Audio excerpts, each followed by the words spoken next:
안녕하십니까. 김군의 마음TV 김원장입니다. 이스라엘 백성들은 광야 여행을 시작한 지 석 달째 되던 때에 시내산에 도착했습니다. 그 시내산은 불붙는 떨기나무에서 모세가 부름을 받았던 호렙 산맥의 일부분입니다. 그것은 평야에서 갑자기 이렇게 날카롭게 솟은 바위투성이의 산입니다. 그곳에서 십계명을 받을 때 백성들은 평야에서 야영을 하게 했고 산 근처에도 오지 못하게 했습니다. 모세는 그 시내산에 올라가서 이스라엘 백성들이 광야를 지나 거룩한 땅에 들어가기까지 그들을 위한 법, 이제 국가를 기틀을 세울 그 법률, 또 제사 지침 이런 것들을 하나님께로부터 받았습니다.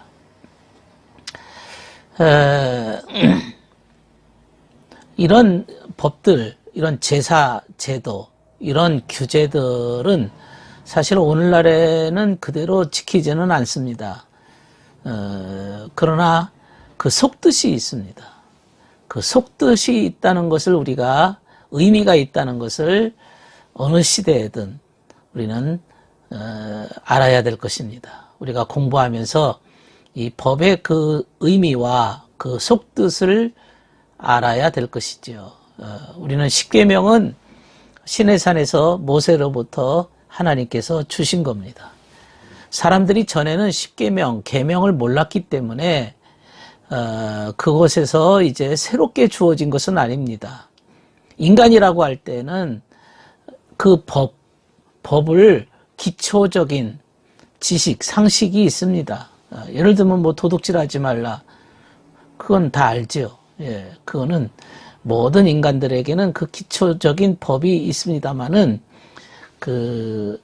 오늘날 사람들은 그 법이 하나님의 법이고 우리가 그 법을 받기 위해서 모세가 시내산에 올라가서 받아야 될 정도로 수많은 고통 속에서 받지 않고서는 받을 수 없었다는 것도 다 잊어버립니다. 그리고 그 시내산으로부터 받은 이 법이 하나님의 말씀, 성경 속에 기록한 이유는 우리에게 그 법의 중요성, 그것을 상기하도록 하시기 위함입니다. 모세에게 주어진 법에는 성막이죠. 지금은 돌로 성전을 짓지만 과거에는 텐트로 짓습니다. 그 성막을 짓는 구조, 그 안에 이제 여러 기구들이 있습니다. 그것에 대한 지침도 들어 있습니다. 백성들은 그 여행하면서 성막에서 예배했습니다. 성막은 그들이 머물 때는 칠 수 있었고 이동할 때는 그것을 이동이 가능하도록 그 설계가 되어 있습니다. 또 모세가 그 받은 지침에는 성막을 관리하는 지파가 어떤 지파인지, 어떻게 운반하는 것인지, 또 여정을 멈추고 진을 칠 때 각 지파가 어떻게 배열할 것인지에 대한 세세한 내용이 다 들었습니다. 성막은 진을 칠 때는 정중앙에, 그리고 행군 대열 시에는 그 대열의 또 중앙에, 항상 중앙에 위치한 것이 성막입니다. 이 말은 우리가 예배를 위해서 어떻게 그 예배를 해야 될 것인지를 말씀하고 있습니다. 또 성막을 위해서 만들어진 그 기구들 중에 중요한 것은 십계명이 새겨진 그 돌판이 있지 않습니까? 돌판이 2개인데 그 돌판 2개를 보관하는 궤입니다. 우리가 법궤라고 말씀드립니다. 법궤.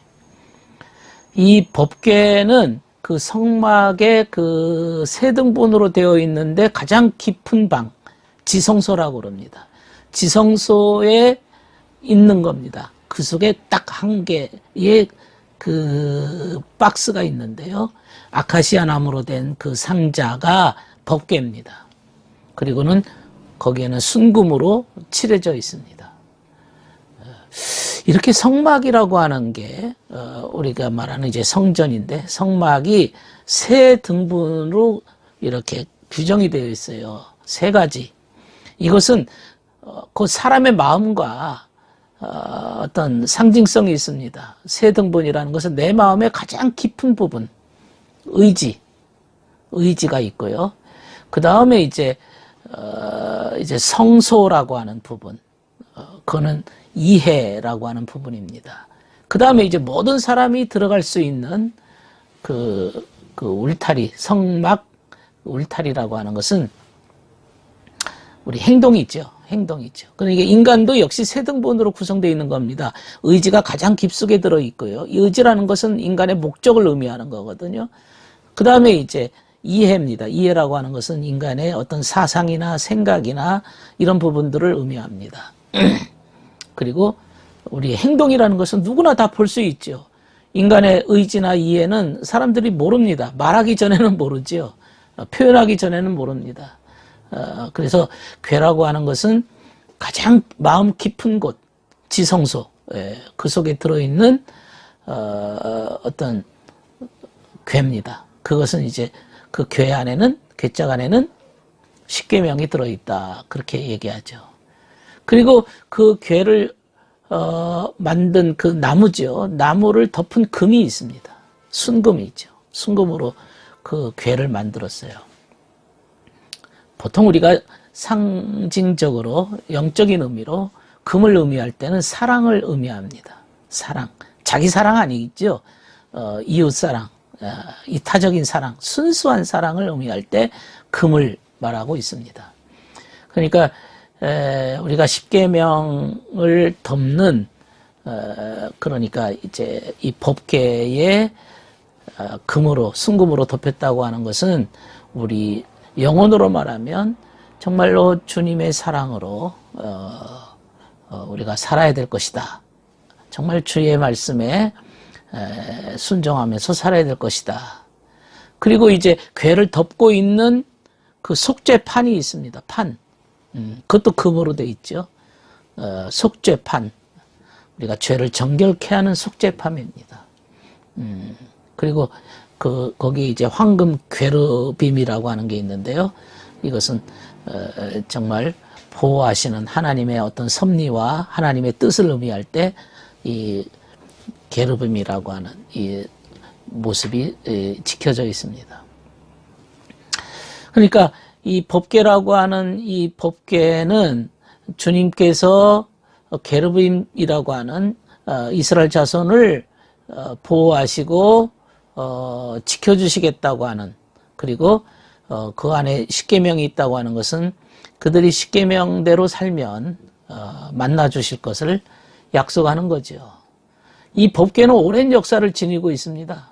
그래서 이스라엘 백성들은 광야 40년 동안 이 법궤를 성실하게 보관해 왔습니다. 그리고 가나안 땅에 들어가서도 그 성막에 법궤를 모셨습니다. 그러나 이스라엘 백성들이 이제 광야에서 가나안 땅에 들어가서 거기서 좀 편안하게 살게 되니까 이 법궤를 소홀히 하게 됐어요.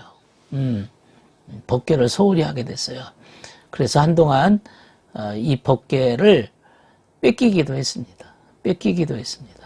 그래서 나중에는 이제 이 궤가, 법궤를 다윗이 예루살렘으로 옮겼습니다. 그리고 솔로몬이 성전을 지을 때는 이 법궤는 가장 깊숙한 방 안에 안치되어 있다 그랬어요. 그러나 이제 성전이 파괴되고 이스라엘 백성들이 바벨론 포로로 잡혀간 뒤에는 이 법궤에 대한 이야기, 언급이 없습니다. 어쨌든 이 법궤라고 하는 것은 내 마음의 가장 깊숙한 처소와 같은 것이고 주님이 항상 머무는 지성소다. 영적인 의미로 그렇게 말할 수가 있습니다. 오늘은 이스라엘 백성들이 들고 다녔던 이 법궤에 대한 말씀을 생각해 보았습니다. 들어주셔서 감사합니다.